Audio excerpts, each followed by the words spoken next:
bloqué dans une foule pendant 1 heure au Japon. Je t'explique comment on en est arrivé là. Aujourd'hui, on explore Osaka, tu viens avec nous? Avant le drame de nous bloquer dans une foule, en soi, la journée s'est passée plutôt normalement. On a d'abord été visiter le château d'Osaka.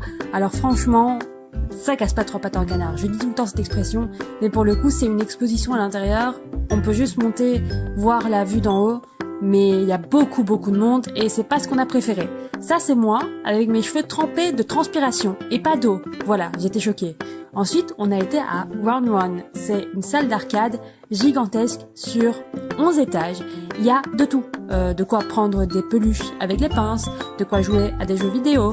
On a même été faire du patin. Et j'adore faire du patin, donc j'étais vraiment super heureuse. Il y avait de quoi faire du bowling, de quoi faire du golf.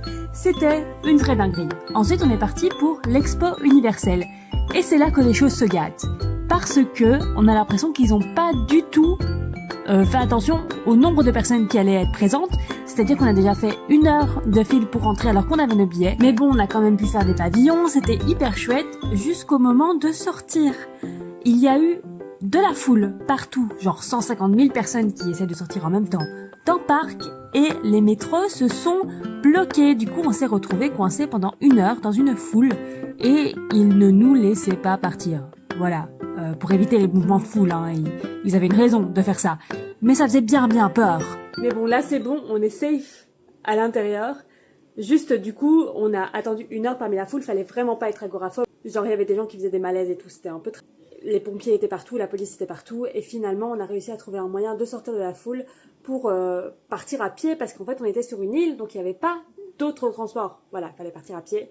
Donc on a réussi à partir, mais on est resté bloqué bien 1 heure dans la foule, c'était hyper impressionnant. Surtout impressionnant à quel point tout le monde était calme, genre tout le monde était chill.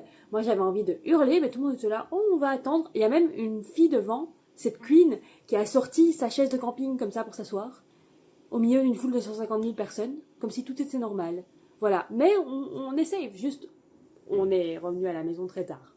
Voilà, parce que du coup ça a encore été une galère pour rentrer jusqu'à l'hôtel, vu que il y avait plus de transport. Mais tout va bien. Et demain, on va à Universal Studios, fatigué. Mais on est là.